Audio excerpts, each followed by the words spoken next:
Hello दोस्तों, maths commerce में आपका स्वागत है। तो यार आज हम करेंगे जीएसटी। बहुत इंपॉर्टेंट टॉपिक है अकाउंट्स का, क्लास 11th का। इसको बहुत अच्छे से समझ लेना।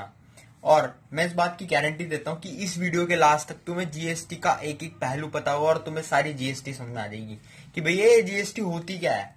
तो फर्स्ट ऑफ ऑल आज हम शुरू करते हैं जीएसटी। तो जीएसटी क्या होता है? हमारा गुड्स एंड सर्विस टैक्स होता है। GST goods and service tax होता है। मतलब ये बोलते हैं ना, गुड्स जो हमारा सामान और सर्विसेज पे टैक्स लगता है, मतलब जो हमारा चीजों और जो हमारी बोलते हैं ना सर्विसेज। तो यार अब हम शुरू करते हैं। सबसे पहले टैक्स क्या होता है? कर। तुमने यार बहुत सारी मूवीज देखी होगी, तुमने देखा होगा जो हमारे जो किंग होते हैं वो लेते हैं हमारी प्रजा से टैक्स, ताकि उनका जो डे टू डे एक्सपेंस है उनकी सरकार का वो मैनेज हो सके। ऐसी आज के टाइम में सरकार होती है, वो भी टैक्स चार्ज करती है। तो जो टैक्स होता है वो दो टाइप का होता है। एक होता है डायरेक्ट, जैसे कि जो बंदा डायरेक्ट पे करता है, जैसे कि जो सैलरी में से करता है। इनकम टैक्स हो गया, हाउस टैक्स हो गया। ये टैक्स क्या होता है यार? बंदा डायरेक्ट पे करता है, मतलब डायरेक्ट मतलब अपने हाथ से देता है ये टैक्स। और वहीं पे हमारा इनडायरेक्ट टैक्स आ जाता है। तो इनडायरेक्ट टैक्स में क्या होता है? वो टैक्स जो हमें इंक्लूडेड टैक्स होता है। अब सपोज करो मैं एक बुक खरीद रहा हूं, वो बुक 300 रुपीज की है, तो उसके अंदर टैक्स इंक्लूड होगा। ये नहीं है कि मेरे को टैक्स अलग से पे करना है, वो इंक्लूडेड होता है टैक्स। जैसे कि मैंने एक आइसक्रीम खरीदी तो उसमें टैक्स इंक्लूडेड होगा। अब जैसे कि हमारे जो गुड्स होते हैं, जैसे कि चॉकलेट, टॉफीज, चिप्स, तो इन सब में क्या होता है? जो हमारा टैक्स होता है वो इंक्लूडेड होता है, मतलब हमें अलग से नहीं देना होता। अब हम और पीछे की बात करें तो बेसिकली क्या होता है हमारा, अब हम थोड़ा इसको समझने की कोशिश करते हैं। अभी हमने थोड़ा ऊपर ऊपर से देखा कि टैक्स क्या होता है और हम क्यों पे करते हैं। तो तो इसमें यार हमारा पहले ही स्लोगन चलता था 2017 के टाइम पे, वन नेशन वन टैक्स। क्योंकि यार पहले क्या होता था, हमारे दुनिया भर के टैक्स लगते थे, जैसे कि एक्साइज ड्यूटी लगती थी, परचेज टैक्स लगता था, एंट्री टैक्स लगता था, वैट लगता था, और भी बहुत सारे टैक्सेस लगते थे। टैक्सेस की लाइन लगी रहती थी।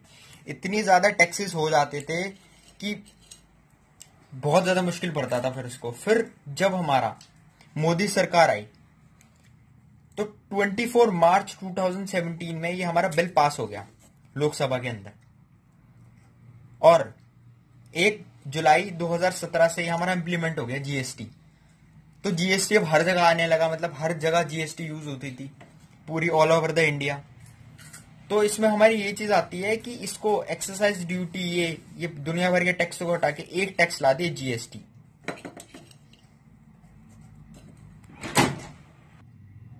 तो इस पे अब हमारा टैक्स जो हम पे करते हैं वो हम सेंट्रल गवर्नमेंट को पे करते हैं और स्टेट गवर्नमेंट को करते हैं।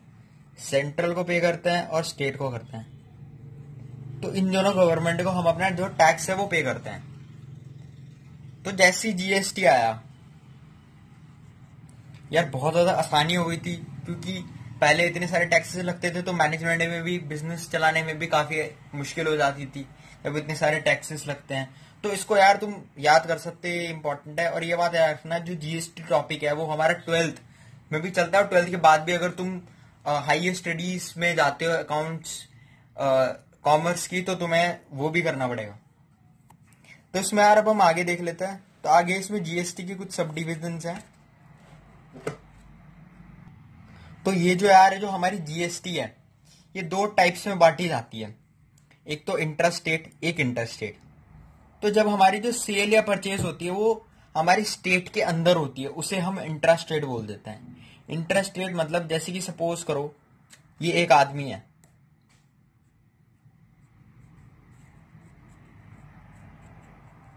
ये अगर आदमी दोनों दिल्ली में रहते हैं और ये परचेज करते हैं एक दूसरे से, परचेज सेल कुछ भी करते हैं, तो वो हमारा इंट्रा स्टेट में आ जाता है। अब इंटर स्टेट के अंदर मैं बता देता हूं क्या होता है। इंटर स्टेट के अंदर हमारा सीजीएसटी आता है, सेंट्रल गुड्स एंड सेंट्रल और state, central good and service tax and state good and service tax. तो इसमें क्या होता है, हमारा जो हमारा पैसा होता है वो सेंट्रल गवर्नमेंट और स्टेट गवर्नमेंट दोनों के पास आता है, इक्वली अमाउंट में आता है। तो इसमें क्या चीज होती है, मैं तुम्हें एक बेसिक सी चीज बता देता हूं एक एग्जांपल के थ्रू। सपोज करो ये जो इंसान है, इसने इस इंसान से कोई गुड्स खरीदे जो कि 500 रुपए के थे, जिसके अंदर अभी जीएसटी इंक्लूड नहीं है। तो इसमें 50 रुपीज हमारी जीएसटी लगी, तो हमारा 525 रुपीज के इसने गुड्स दिए मेरे को। आई मीन ये जो दो आदमी है, तो इन दोनों आदमी ये दिल्ली के अंदर ही रहते हैं दोनों आदमी। तो इन दोनों आदमी ने क्या करा, गुड्स जो हमारे गुड्स वो परचेज करे, एक दूसरे से सेल करे, परचेज करे। अब सपोज करो इसने इससे कोई गुड खरीदा जो कि 525 का था, 550 का था सर। तो ये जो 550 का गुड है, इसमें जो 50 रुपीज इसने जीएसटी लगाई है, तो वो जीएसटी हमारी सेंट्रल और स्टेट के बीच में बटती है। अब जैसे कि हमारी 50 रुपीज है, तो उसमें से 25 रुपीज स्टेट के पास जाएगा और 25 रुपीज हमारा सेंट्रल के पास जाएगा। दोनों के पास इक्वल अमाउंट में हमारी मनी बढ़ती है। तो इसमें तो सीजीएसटी और एसजीएसटी तो तुम्हें समझ में आएगा, जो स्टेट होती है, जो सेंट्रल होती है।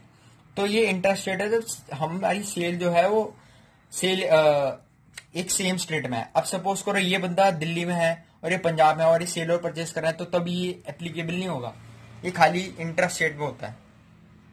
अब अगर आगे चलते हैं तो इंटरस्टेट आता है। तो इंटरस्टेट में हमारे क्या होता है, इंटरस्टेट में ये चीज होती है जब एक बंदा दिल्ली का है और एक बंदा उत्तर प्रदेश का है,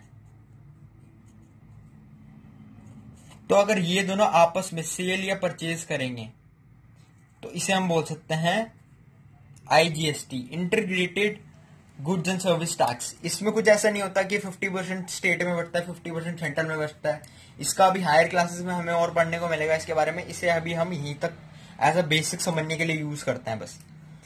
तो इंटर स्टेट में क्या होता है और इंटर स्टेट में क्या होता है, तुम्हें फर्क समझ में आ गया होगा। इंटर स्टेट में हमारा क्या होता है, जब हमारी जो सेल या परचेज है वो हमारी सेम स्टेट में है।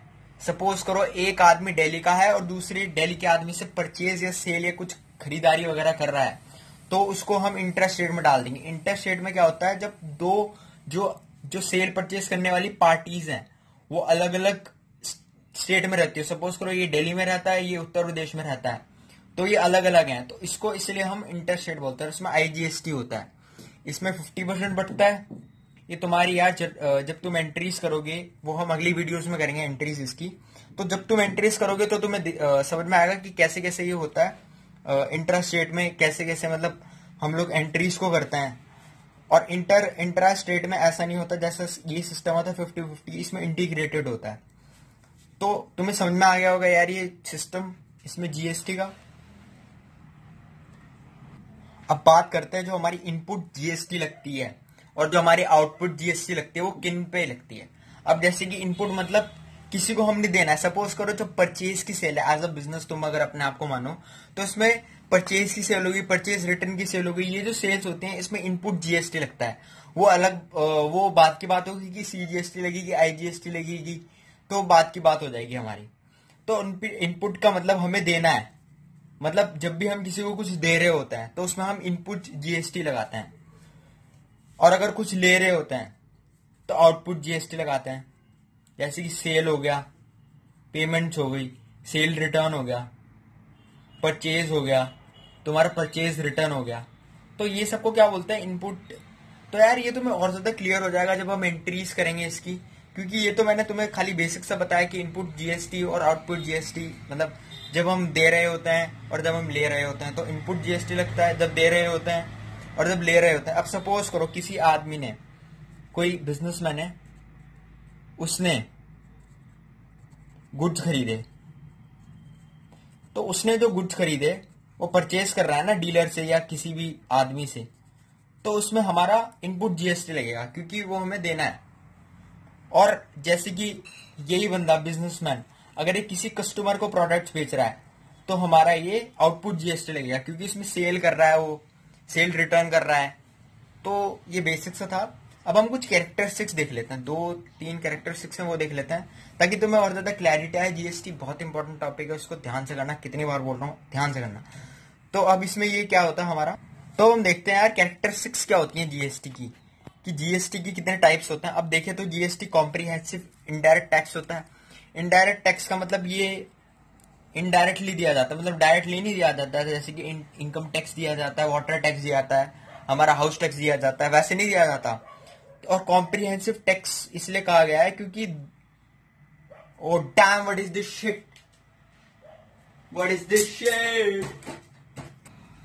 तो यार जो ये हमारा कॉम्प्रिहेंसिव इनडायरेक्ट टैक्स, क्योंकि इसमें पहले हमारे बहुत सारे टैक्सेस होते थे और उसके बाद टैक्स हटा दिए गए और जीएसटी आ दिया गया, तो इसलिए इसे कॉम्प्रिहेंसिव इनडायरेक्ट टैक्स कहा जाता है। अब दूसरी चीज आती है uniform GST rates over states and, मतलब यार इसका मतलब ये है, तो इसका मतलब यार हम लोग ये बोल सकते हैं कि हमारा जो जीएसटी है वो हर जगह सेम रहती है। यूनियन टेरिटरीज में भी सेम है यार ये, और हमारे स्टेट्स में भी सेम है। क्योंकि यार पहले ये होता था हमारे स्टेट्स के टैक्स अलग होते थे, हर एक स्टेट का एक अलग टैक्स होता था, जिससे मैनेज में बड़ी परेशानी होती थी मैनेजमेंट में। अब हम इसके कुछ एडवांटेजेस देख सकते हैं इसके। तो एडवांटेजेस में क्या होता है यार, सबसे पहली चीज है इसमें ये, जो हमारा जीएसटी है उसने कॉस्ट ऑफ द गुड्स हमारा डिक्रीज कर दिया। मतलब इसका इस स्टेटमेंट का मतलब ये है कि जो हमारा गुड्स जो डीलर्स है, हमारा जो हम जो बोल सकते हैं बिजनेसमैन है, अगर वो गुड्स खरीदता है तो उसकी कॉस्ट प्राइस कम हो जा रही है जीएसटी के कारण, क्योंकि जीएसटी बड़े ही सही ठीक मैनर में लग रही है, जैसे कि वो एक प्रॉपर प्रोपोर्शन में लग रही है। नहीं तो जो हमारे पहले टैक्सेस थे वो लगते थे, जैसे कि 5% एंटरटेनमेंट टैक्स, ट्रांसपोर्ट टैक्स, दुनिया भर के टैक्स लगते थे, जिससे कि सीबी बहुत ज्यादा बढ़ जाता था, मतलब कॉस्ट प्राइस। अब दूसरी बात है ईज ऑफ डूइंग बिजनेस। अब पहले क्या होता था यार, हमारा जो बिजनेस होता था वो हैंडल करना बहुत मुश्किल हो जाता था, क्योंकि इतने सारे टैक्स होते थे, जिसके कारण जो हमारा बिजनेस है वो काफी मैनेज उसको करना बहुत मुश्किल हो जाता था। पर अब जीएसटी के कारण भाई इतने सारे टैक्स हट गए, अब जीएसटी आ गया तो अब और आसान हो गया। पहले इतने सारे टैक्स को मैनेज करना पड़ता था, अब एक टैक्स में ही सब टैक्स का काम हो जाता है। और दूसरी चीज आती है attracting foreign investment. Foreign investment यार जब से जीएसटी आया यार, तो यार फॉरेन इन्वेस्टर्स के लिए सबसे बड़ी परेशानी क्या थी, क्योंकि इंडिया में टैक्स बहुत सारे थे, तो उन्हें बहुत ज्यादा हिंड्रेंस होती थी इस चीज की, कितने सारे टैक्स को मतलब कैसे करना। तो अब सिंपल बन गया सिस्टम, इजी बन गया बहुत ही ज्यादा। तो अब बोल सकते हैं कि हमारे जो फॉरेन इन्वेस्टमेंट है वो इंक्रीज हुई है इंडिया में जीएसटी के कारण, क्योंकि अब आसान हो गया। दूसरी चीज बोलते हैं जो टैक्स सिस्टम है वो ट्रांसपेरेंट हो गया, रेगुलर हो गया और काफी इजी बन गया पहले से तो बहुत इजी बन गया है। और पांचवी चीज है ये कि गुड्स जो हम प्राइस खरीदते हैं, जो चीज गुड्स बिकम चीपर, जो चीज पहले हम 100 की खरीदते थे आज वो हमें 90 की मिल रही है जीएसटी के कारण। तो यार जीएसटी के बहुत फायदे हैं। तो इसकी जो एंट्रीज वाले क्वेश्चन है वो हम अगली वीडियो में करेंगे, नहीं तो लेंथ बहुत लंबा जाएगा।